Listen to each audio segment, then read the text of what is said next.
Ferreira, do PL de Minas Gerais, aqui na Câmara dos Deputados, dia de votação e decisão para a troca das presidências, tanto do Senado quanto da Câmara dos Deputados. A eleição no Senado já aconteceu, foi eleito Davi Alcolumbre e Hugo Mota também foi eleito na Câmara dos Deputados, tudo como previsto. Qual que é a sua avaliação desse cenário? Como é que está a relação da oposição com essas duas peças importantes? Olha, naturalmente eu votaria no Marcel Van Hatten, um amigo, uma pessoa que tem defendido causas seríssimas aqui no Brasil, porém, acreditando no acordo que o Bolsonaro fez juntamente com o Hugo Mota, que é do Republicanos, e confesso que não sei todos os trâmites desse acordo, eu espero que seja de fato aí o melhor para o Brasil, visto que algumas pautas como anistia, como defesa das prerrogativas dos deputados, espero que seja no bolo dessa negociação, para que a gente de fato consiga avançar aqui na casa a respeito desses temas. Deputado, eu conversei agora há pouco com a deputada Dandara, que é do PT, também de Minas Gerais, e ela disse que na reunião que eles tiveram com o presidente Lula, ontem à noite no jantar, Lula disse que não é para ser estilo paz e amor com os considerados extremistas. Qual que deve ser a relação entre base do Lula e oposição aqui no Congresso Nacional? É engraçado, né? Ele prega pacificação e fala que não tem que ter... Qual que foi a palavra que ele usou? Não tem que ter moderação, né, com os extremistas, né? Para ele todo mundo é extremista, né? Todo mundo que discorda do PT se torna um extremista ou divulgador de fake news, né? Eles não suportam a verdade. Eu não tenho problema nenhum. Eu nunca fugi de debate, nunca fugi de atrito. Pelo contrário, quanto mais torcida contra, acredito que a gente joga melhor. E até mesmo porque a verdade ela prevalece sempre. No caso, por exemplo, aí do vídeo do Pix, que ultrapassou as barreiras aí de Estado, de nação, de 325 milhões de visualizações, mostrou bem claro que as pessoas estão insatisfeitas. Um dia depois, né, no 16 de janeiro, mostrou uma queda gigantesca da aprovação do Lula, porque as pessoas estão atentas, as pessoas não estão mais caindo nessa enganação que é prometer picanha e nunca entregar, que é prometer isenção de imposto de renda e também nunca entregar, falar que vai ter sigilo e depois não vai ter. Pro Bolsonaro, tirou o dele, mas colocou no Lula, ou seja, é uma incoerência muito grande e as pessoas estão atentas a isso. O senhor acredita que vão conseguir levar adiante o projeto da anistia para aqueles do 8 de janeiro ou não? Como é que vai ser isso? Olha, eu espero que sim, tem que ter clima aqui na casa para isso, não dá somente para pautar e perder. Eu vejo que quando as pessoas sensibilizarem com as histórias, com o que está acontecendo, elas vão entender que não se trata de passar pano na cabeça de criminoso, até mesmo porque eu nunca vou fazer isso. Para mim tem que ser punido, só que tem que ter proporcionalidade. A esquerda já cansou de fazer baderna aqui nesse Congresso, inclusive até em outros locais, como a Avenida Paulista, os Black Blocs, e nunca tomaram penas como estão tomando agora. A gente está vendo aqui no Brasil traficantes serem soltos, estamos vendo aí políticos, né, que estavam presos e não tem ninguém agora mais preso, como por exemplo o pessoal da Lava Jato, que desviou bilhões de estatais, e a gente percebe claramente de que essas pessoas estão tomando essa pena desproporcional, coisa que nem estuprador, que homicida toma no Brasil. Por quê? Porque eles estavam de verde e amarelo e obviamente são da direita. É lamentável a atitude de todos eles, um dia triste para o Brasil de 8 de janeiro, mas que a justiça seja feita no caso de cada um deles. O senhor falou do vídeo do Pix, logo depois o deputado federal mineiro Eros Biondini apresentou uma proposta de emenda à Constituição que reduz a idade mínima para disputar a presidência da República, colocaria o senhor em condições de disputar em 2026, por exemplo. O senhor acha que essa PEC vai pegar ou não vai pegar? E se pegasse, o senhor teria disposição de disputar já nessa próxima eleição ou não? Não disputa a presidência da República. Isso fica a cargo, obviamente, de pessoas muito mais experientes, pessoas que já passaram por uma vida pública de longa data, como, por exemplo, o presidente Bolsonaro. O que, de fato, me atrai nessa proposta é para o Senado, que reduz para 30 anos. Vejo que o Senado está sendo, infelizmente, um fiel da balança leve com relação aos atritos que o STF tem gerado no nosso país, um desbalanço da democracia.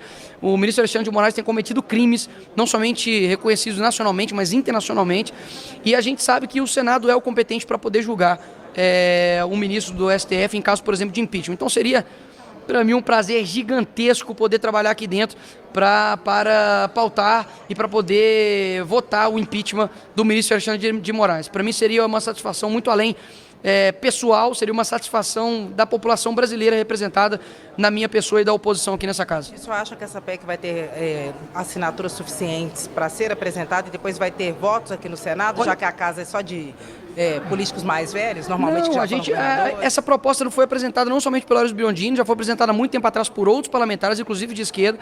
Eu vejo que para ser governador de um estado você precisa de 30 anos. e você não pode, com 30 anos, estar aqui no Senado representando o seu estado. Então eu acho, assim, no mínimo incoerente no sentido legislativo e político. Eu vejo que é possível sim, até mesmo porque precisam de 171 assinaturas. A gente já está coletando, como é o Eros que está coletando, não sei a quantidade exata, mas atualizo aí futuramente. E vamos trabalhar para que a gente consiga chegar até aqui. E não somente pensando em mim, mas tem outros também no Brasil todo que têm 30 anos e que, se possível, podem também concorrer ao Senado. Deputado, depois que trocou a Secretaria de Comunicação do governo, saiu Paulo Pimenta e entrou Sidônio Palmeira, algumas movimentações já aconteceram, como, por exemplo, deixar as redes sociais do governo, do Lula, mais descoladas, e hoje os ministros do presidente Lula chegaram aqui ao Congresso Nacional com um boné escrito "O Brasil é dos brasileiros", a exemplo da clássica frase de Donald Trump, "Make America Great Again", que significa, né, faça a América grande novamente. E o senhor acha o que dessa história, de estratégias similares às da direita? Olha, eu dei um seja bem-vindo ao Sidônio. No dia que ele assumiu, estava aí com o meu vídeo de mais de 325 milhões de visualizações. Passei, inclusive, o Lula no Instagram de quantidade de seguidores. Não é de seguidor por seguidor, não estou aqui me exaltando, mas mostrando que a população brasileira segue mais um deputado federal do que o presidente da República do seu país. Isso é, no mínimo, um sinal. Ele é uma pessoa que claramente está desconexa da realidade, né? Fazer um boné com a mesma característica de identidade visual do Donald Trump para poder defender a esquerda, o Sidônio é meu parceiro agora, eu quero que ele continue. Não demitam o Sidônio, ele tem que continuar no governo Lula, juntamente com a Janja, a Janja é a nossa camisa 10. Ele é o nosso capitão camisa 9. São os jogadores mais que especiais nesse governo Lula. Continue, porque está dando muito certo. Confia. O presidente Lula falou que o senador Rodrigo Pacheco, disse isso claramente numa entrevista coletiva essa semana, é o candidato dele ao governo de Minas em 2026. Como é que a oposição recebeu essa fala? Como é que o senhor recebe essa fala? O senhor acha que Pacheco é competitivo, não é? Eu acho que quem tem que receber essa notícia é o Pacheco. Ele diz que é um sonho antigo, é um sonho de todo político, enfim, de governar o seu estado. Eu vejo que ele decepcionou os mineiros. Não tem, de fato, envergadura moral para poder apontar o dedo na cara de ninguém a respeito das defesas da democracia e dos anseios das pessoas, principalmente dos mineiros. Votamos nele para poder tirar a Dilma, mas prefiro a Dilma, pelo menos ali ia fazer a gente rir. E o Pacheco, de fato, não tem liberdade para poder andar em Belo Horizonte, em Minas Gerais. Vejo que, sim, ele é um cara extremamente competente em termos técnicos de direito. Isso aí é inegável, não vou ser cego, injusto de reconhecer isso. Porém, a política não é feita somente de tecnicidade, mas é feita de diversas outras virtudes que eu acho que carecem nele. O que o senhor acha que vai ser prioritário o projeto que vai gerar polêmica nesse primeiro semestre? O Lula deve enviar isenção para trabalhadores que ganham até 5 mil salários mínimos, aumentando a faixa de isenção do imposto de renda. Tem o projeto da escala 6x1, tem a anistia, que é muito defendida pela base do ex-presidente Jair Bolsonaro. O que o senhor acha que vai pegar fogo aqui no primeiro semestre? Olha, existem algumas pautas, essas você citou, são as principais, eu acredito, né? A questão da escala 6x1, a questão da anistia, a questão da isenção, quem ganha até 5 salários mínimos, enfim. São pautas que eu acredito que a gente tem que pensar aí no Brasil, não tem que pensar o que vai ser bom para os deputados, o que vai ser bom para essa casa, não. A gente tem que pensar no que é bom para o Brasil e, infelizmente, a palavra que eu menos escuto aqui nessa casa aqui é Brasil. O senhor presidiu a Comissão de Educação agora no último ano. Nesse ano, em qual posição o senhor deve jogar aqui na Câmara dos Deputados? Olha, eu acredito que eu vou ficar como titular na CCJ, trabalhar em relatorias, discutir projetos e ser relator também, ter um trabalho, digamos, mais propositivo em termos de legislatura e também focar também na parte, obviamente, de entregas agora de emendas, né? Que agora é o momento das entregas de emendas, rodar Minas Gerais, mostrar o trabalho que a gente está fazendo, que demandou tempo, né? Assim como tudo na vida, você planta, depois você colhe e, enfim, continuar trabalhando e nada vence o trabalho. O senhor acredita na reversão da inelegibilidade do ex-presidente Jair Bolsonaro? E o senhor acha que o crescimento do senhor nacionalmente, em algum momento, pode incomodar o clã Bolsonaro ou não tem nada disso?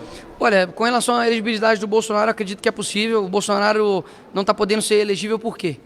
Porque ele foi achado dinheiro na cueca dele, porque ele, enfim, fez mensalão, ele desviou emenda parlamentar, não, porque ele fez uma reunião com o embaixador. Quanto abuso de poder político fazer reunião com o embaixador. Então, eu vejo que é possível sim, o TSE vai ter uma nova configuração com novos presidentes, que é o Cássio e o André Mendonça, acho que é possível. E com relação a ciúme, inveja de clã Bolsonaro, eu acho que isso aí é simplesmente atrito que a mídia quer criar, ter um bom relacionamento com o presidente Bolsonaro. E a gente, mais uma vez, continua fazendo o nosso trabalho e, enfim, é nisso que eu estou focado.